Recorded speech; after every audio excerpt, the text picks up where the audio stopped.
Kaizenni yana bitta juda ham muhim bo'lgan omili bu standartlashtirish. Kecha esinglarda bo'lsa aytdik, standartlar bu sizni kompaniyangizni jarayonlarni sifatli bo'lishiga, davomiy davom etishiga va bitta avlod ketsa, ya'ni bitta xodim ketsa, keyingi yangi avlod, yangi xodim kelganda u ishni o'shanaqa darajada, o'shanaqa sifatda davom ettirishga yordam beradi.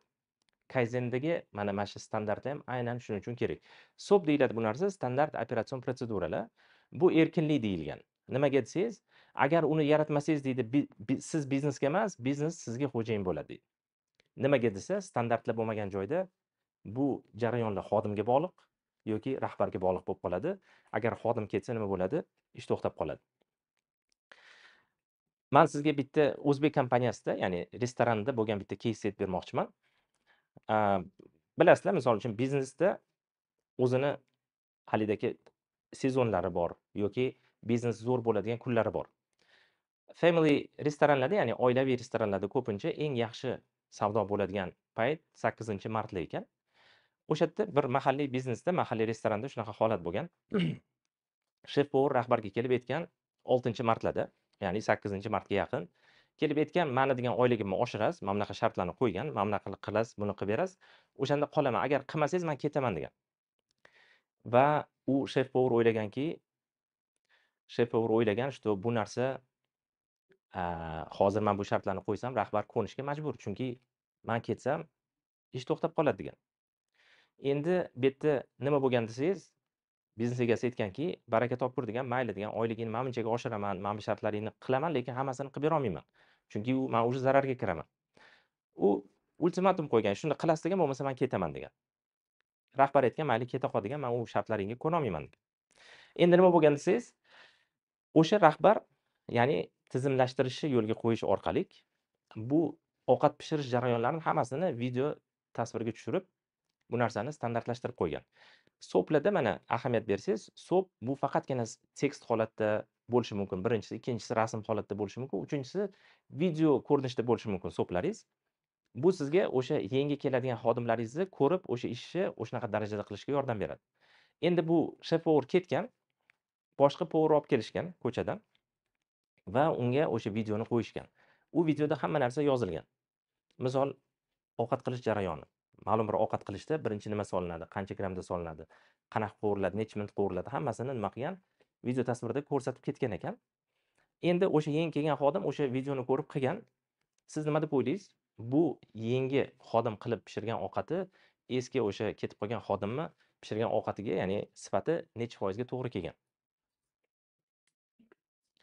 Kommentariyalarda yozib qoldirishingiz mumkin. Nima deb o'ylaysiz? Misol uchun, yangi xodim kelsa, o'sha standartlarni ko'rsa, SOP videosini ko'rsa, o'sha narsani qilib ko'rsa, nima deb o'ylaysiz? Necha foizga to'g'ri kelgan? Marhamat.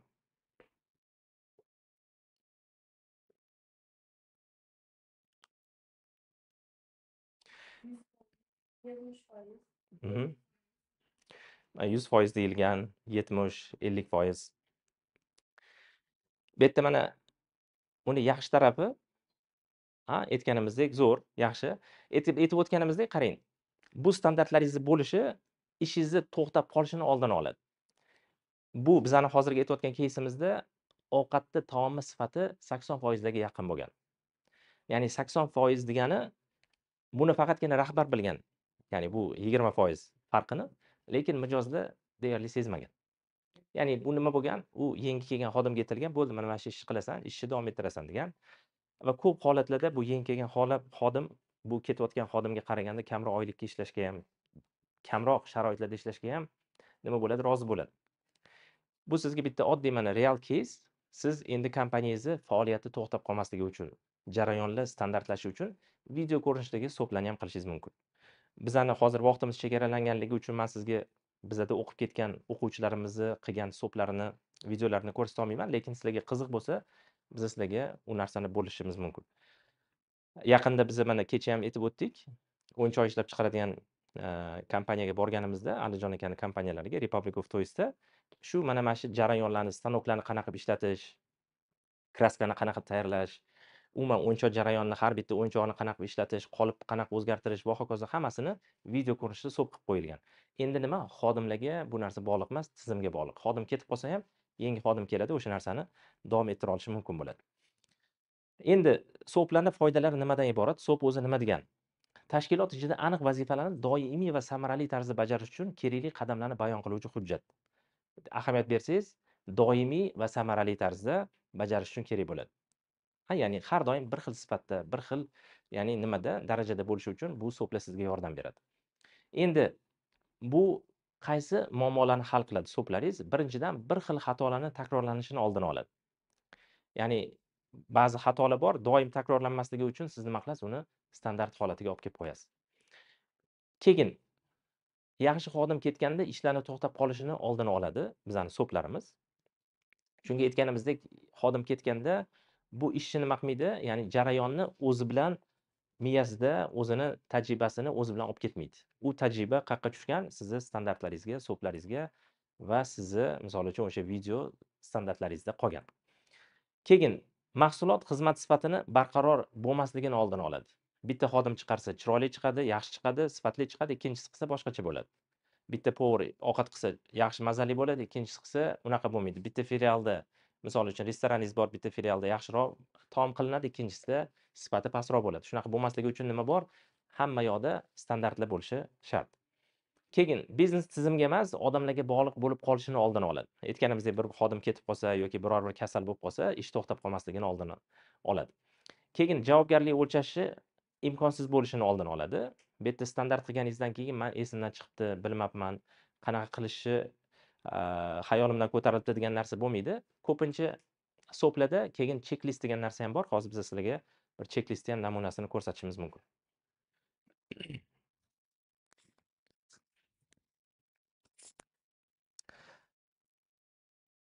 Xo'p, endi demak, SOPlarning foydasi standartlarni ishlab chiqishga yordam beradi, ya'ni vazifalarni har doim bir xilda bajarilishini ta'minlash.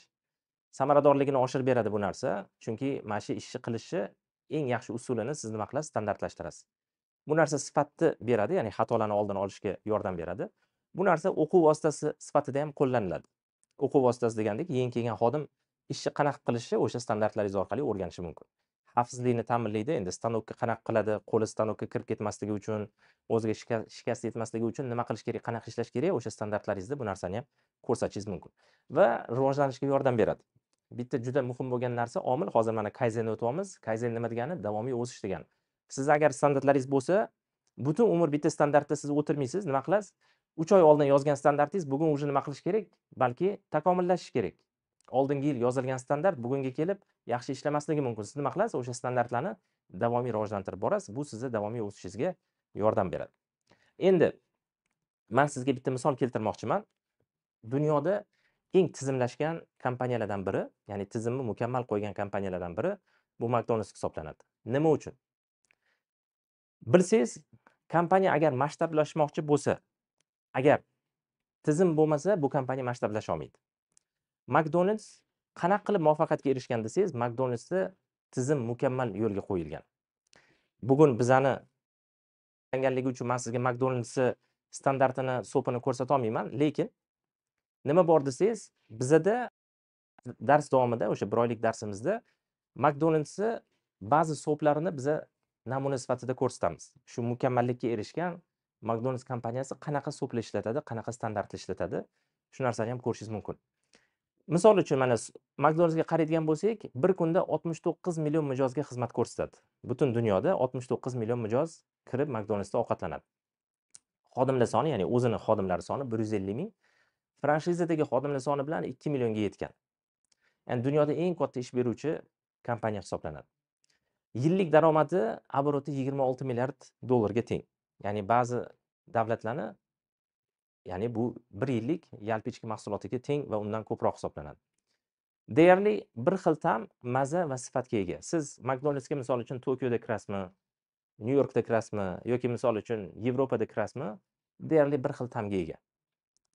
Qanday qilib? Ishlash uslubini hammasini standartlashtirganligi uchun. Va men doim aytaman, bu McDonald's kompaniyasi sizga nima sotadi? Franshizasini olganingizda bilasiz, mana franshiza deganda McDonald's brendini olib kelib qo'yasiz. O'zbekistonda misol uchun McDonald's ochaman desangiz, siz McDonald'sdan franshizasini olasiz, brend qo'yasiz McDonald's va u sizga nima beradi? Tizim sotadi. tizimni ahamiyati ana shundan ham iborat. Agar siz masshtablashtirmoqchi bo'lsangiz kompaniyangizni va franshiza usulida kattalashmoqchi bo'lsangiz ham sizga nima kerak? Tizim kerak. Endi aytib o'tganimdek, McDonald's'ni ba'zi standartlarini biz dars davomida ko'rsatganmiz. O'sha darsimizda qatnashib, ba'zilarini siz ko'rishingiz mumkin, lekin biz sizga bugun ba'zi misollarni ko'rsatamiz. Bizani o'zimizni o'quvchilarimizdan olingan keyslar, mana aytib o'tdik, biz o'zimiz ham bordik shu kompaniyaga. Republic of Toy kompaniyasi o'yinchoq ishlab chiqaradigan. Alijon aka bizani kursimizda kelib o'qiganlaridan keyin borib kompaniyalarda so'plarni yaratishni boshladilar. Bu yerda so'plarni ishlab chiqarish boshlaganlaridan keyin o'zlari aytdilar, ya'ni braklar 5 baravarga kamaygan. Xodimlarni o'qitish muammosi hal bo'lgan. Bular so'plarni video ko'rinishida qilib qo'yishdi. Videoni ko'rasiz, ya'ni yangi xodim bo'lib kelganingizda videoni ko'rasiz, keyin videodan keyin imtihonlar bor, testlar.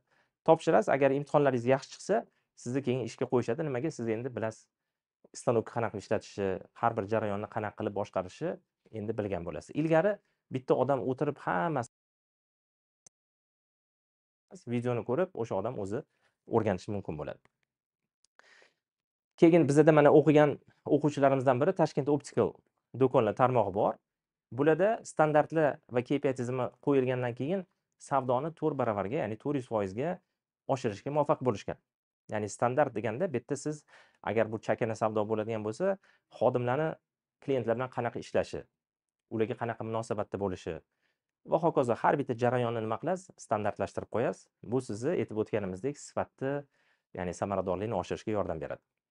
Yana bir case bizda Namangandan o'qigan Zuki Zinto degan brend bor, custom shim ishlab chiqarish fabrikasi. Bu yerda standartlarni qo'yganligidan keyin, ya'ni ish vaqtini 11 soatdan 9 soatga tushirishgan va samaradorlikni 70% ga oshirishgan. Ya'ni bu misol uchun xodimlar sonini hisoblab chiqishgandan keyin samaradorlik past ekan, uni standartlar ishlab chiqish orqali xodimlar sonini saqlab qolib, nima qilishgan? Ishlab chiqarish hajmini oshirishga muvaffaq bo'lishgan. Keyin bizda mana oldingi kursimizda o'qigan Sunlight bilamiz, haligi salfetkalar ishlab chiqarish kompaniyasi. Bular MDH davlatlari orasida 2-o'rinda turishar ekan. Bu yerda mana standartlarni, chek-listlarni joriy qilishgandan keyin savdoligi ham bir necha barobar oshgan va ya'ni hajm, sotuv hajmi ham oshgan. Oddiy chek-listlarni ishlab chiqishgandan keyin. Bu yerda men sizga bitta misol ko'rsatmoqchiman. Mana biz Yaponiyaga borganimizda Toyota kompaniyasi ishlatadigan so'pni o'rgandik.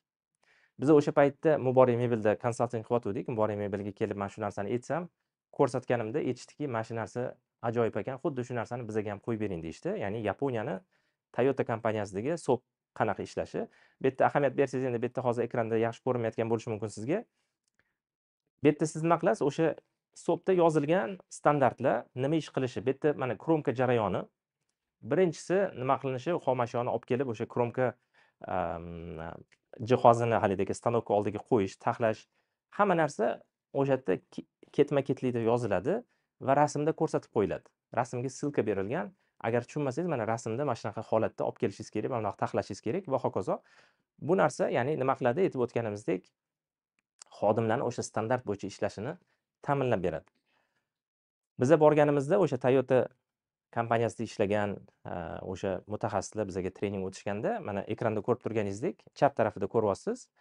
Bu o'sha standartlarni har bitta liniyani oxirida mana bunaqa ilib qo'yilgan va bu standartlarni, ya'ni har bitta varog'ini ochib ko'rishingiz mumkin.